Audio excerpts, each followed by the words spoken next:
Estamos de volta com o Hora da Saúde, falando sobre um assunto fundamental para a saúde das mulheres em todo o Brasil, a prevenção ao câncer de mama. Eu continuo com o Dr. Marcelo Gobo Júnior, ele que é médico da família e médico assistente do Serviço de Atendimento ao Colaborador do Hospital de Amor, e também com o Dr. Idan de Oliveira Júnior, médico mastologista do Hospital de Amor. Não sei se você se lembra, mas na década de 80, na década de 90, várias campanhas estampavam as televisões do Brasil falando sobre a importância do autoexame. Mas e hoje?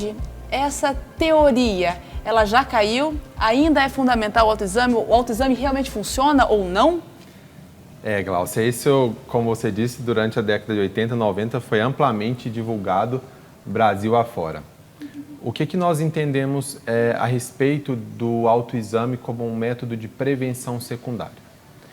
Como o Dr. Marcelo disse, o objetivo de um exame de prevenção secundária de rastreamento é fazer um diagnóstico numa fase pré-clínica, ou seja, eu quero diagnosticar aquela lesão antes de apresentar sintomas, antes daquele nódulo ser palpável, antes da pele estar inflamada, de alguma outra alteração cutânea. Então, o objetivo da mamografia é diagnosticar nessa fase assintomática. Quando nós estamos falando de autoexame, para que a mulher consiga palpar um nódulo, ele geralmente está maior do que 1,5 a 2 centímetros. Então, ou seja, ela não é assintomática, ela passa a ser sintomática, ela está sentindo uma alteração em suas mamas. Isso, os grandes ensaios clínicos que nós já tivemos, alguns na Índia, outros na Rússia, quando nós comparamos a eficácia do autoexame, não foi observado a redução de mortalidade por câncer de mama naquelas mulheres que realizavam de forma mensal. E o grande problema, nesses grandes estudos, o que nos mostra? A grande maioria das mulheres, elas não se lembram de realizar mensalmente o autoexame, elas não sabem fazer de forma adequada, e ela acaba recebendo uma responsabilidade que, em teoria, não deve ser dela, né? Em teoria, de um exame radiológico, de um exame de mamografia, de realizar esse diagnóstico precoce. Então, essa responsabilidade não é dela. Entretanto, atualmente, nós, mastologistas, norteados pelas recomendações da Sociedade Brasileira de Mastologia, recomendamos o autoexame como um método de autoconhecimento. O que significa isso? É proibido fazer o autoexame? Não. A mulher ela pode fazer o exame das suas mamas, como recomendado, mensalmente, palpar todas as mamas, a região axilar, para que ela conheça o seu corpo, para que, notada alguma alteração, ela busque um atendimento médico, ela busque uma avaliação médica para que isso, então, seja diagnosticado. Entretanto, a mamografia ela não pode estar ausente do rastreamento do câncer de mama. Resumindo, o autoexame ele não substitui a mamografia, ele se torna um método adicional para a saúde das mamas. Doutor Marcelo, e por que até hoje tantas mulheres têm essa resistência em fazer a mamografia? É um exame um tanto quanto desconfortável, né? Então isso é uma coisa que dificulta o acesso ao exame, né? Então eu sei que eu vou ter um desconforto para poder fazer, e a gente está falando de encontrar uma doença em alguém que não tem sintoma. E isso é uma coisa que também dificulta. Eu vou me submeter a uma situação que é extremamente desconfortável ali e eu não sinto nada. Então, se eu não sinto nada, eu não estou doente. E isso é o que afasta a gente do cuidado. Então, se você está procurando alguma coisa que ainda não se manifestou, a gente não entende, às vezes, a importância daquilo, o impacto daquilo que está muito distante. Às vezes, se eu conheço alguém próximo que adoeceu, que eu testemunhei aquele adoecimento, que eu participei daquela história, eu fico mais motivado porque eu entendo mais a repercussão que aquilo vai ter na minha vida e no futuro. Mas, quando eu não tenho isso, eu não tenho sintoma e eu não conheço o impacto que isso pode ter, fica muito abstrato, né? Fica muito distante, a gente não entende. A memória que eu vou ter é o desconforto de fazer o exame e não o quanto eu vou estar aumentando a minha vida e melhorando a qualidade dela de encontrar a doença antes dela estar manifestando alguma coisa. Por isso que é tão importante a gente conversar sobre o assunto, discutir, fazer campanha de prevenção, não é? E com esse intuito nasceu o Outubro Rosa, né? É uma campanha que nasceu na década de 90 nos Estados Unidos, da Fundação Susan Komen, em que a Susan Komen ela teve câncer de mama, foi a óbito, e a irmã dela, então, teve a iniciativa de disseminar o conhecimento para a prevenção do câncer de mama. E isso, mundo afora, a campanha está presente, né? O Outubro Rosa se faz presente. Porém, o que a gente percebe? Que a mulher foca só no Outubro Rosa e esquece que a prevenção ao câncer de mama ela deve ser feita ao longo de todos os meses. Eu não sou obrigado a realizar o exame de mamografia somente no outubro. A saúde das mamas elas estão constantes, ela deve se preocupar de forma constante.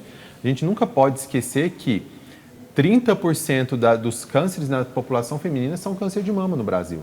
E muito similar os dados em todo o planeta. Na Europa, Estados Unidos, esse número é maior ainda. Então, a mulher ela não pode deixar de cuidar de suas mamas, né? E o Outubro Rosa, ele resume toda essa nossa preocupação com a saúde da mulher, com a saúde das mamas e a luta constante pelo benefício em se diagnosticar uma lesão de forma precoce. O ideal é que a mulher comece os exames preventivos quando? Aí nós temos uma grande discussão, né, doutor Marcelo? Com certeza. Nós temos uma recomendação do Ministério da Saúde, nós temos uma recomendação das sociedades de mastologia, sociedade de ginecologia, de radiologia, e temos a recomendação que a nossa instituição faz, que é o início da mamografia aos 40 anos e dos 40 aos 49 anos essa mamografia seja realizada de forma anual e dos 50 aos 69 anos a mamografia é realizada a cada 2 anos. Isso nós estamos falando para mulheres de risco habitual, sem serem consideradas mulheres de alto risco para o câncer de mama. Porém, como dito, esse assunto gera muita discussão. Nos Estados Unidos, as sociedades elas divergem entre si. Algumas recomendam início aos 45 anos, realiza anual até os 54 e depois para aos 69. Na Europa já é diferente, inicia aos 50 e vai até os 74 anos e de forma a que esse exame seja realizado a cada 3 anos. Porém, mulheres, essa realidade dos Estados Unidos e Europa, ela é bem diferente da nossa, muito diferente. Eles estão em outro processo de evolução na detecção precoce do câncer de mama. No Brasil, Gláucia, cerca de 40% dos casos de câncer de mama são diagnosticados em fase avançada. Isso é importantíssimo em ser discutido e levar em consideração as nossas recomendações de início da mamografia. Demorou muito para fazer o exame. A grande maioria da população das mulheres que vêm com algum exame alterado em doença avançada, ou elas nunca realizaram o exame de mamografia, ou elas nem conheciam do exame de mamografia, ou nem sequer procuraram atendimento médico com aquela tumoração. Então, lembrem, nós estamos discutindo recomendações internacionais, mas no Brasil, a nossa realidade é bem diferente e nós precisamos de seguir essas recomendações de início precoce do exame de mamografia. E um outro dado é que as mulheres brasileiras têm uma outra particularidade em relação aos outros países. Geralmente, no nosso país, nós temos uma tendência maior ao diagnóstico em mulheres mais jovens, na faixa dos 40 aos 49 anos, que é diferente da Europa, que as pacientes geralmente estão mais de 60 anos, e Estados Unidos. Então, por causa da informação, seria? Nesse quesito entram diversos questionamentos. Nós somos uma população multiétnica e isso gera grande diferenciação dos nossos genomas em relação ao desenvolvimento do câncer de mama, e isso há uma tendência maior de pacientes mais jovens. Por exemplo, na África, a população negra ela tem uma tendência maior de ter tumores mais avançados, de um subtipo molecular, de um subtipo específico do câncer de mama mais agressivo e que ocorre em idades jovens. E nós temos ancestrais africanos, então isso está no nosso DNA.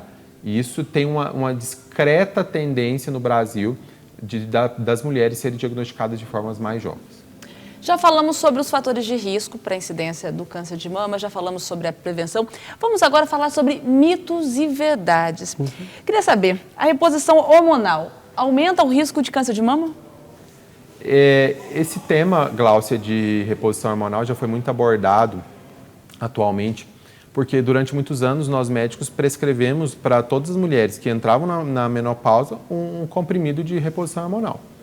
E o maior estudo que avaliou o impacto da reposição hormonal no risco, não só no risco de câncer de mama, mas em outras doenças, foi um estudo chamado WHI. O que ele nos mostra? As mulheres que fazem reposição hormonal, isso é de termo bem específico, em método conjugado, ou seja, 2 tipos de hormônio, por mais de 5 anos, apresentam um risco adicional de 26% para o desenvolvimento do câncer de mama. É proibido fazer reposição hormonal? Não é proibido. O médico ele tem que colocar na balança todos os riscos e benefícios daquela reposição hormonal. Nós sabemos que a menopausa, tem mulheres que são muito sintomáticas durante esse período.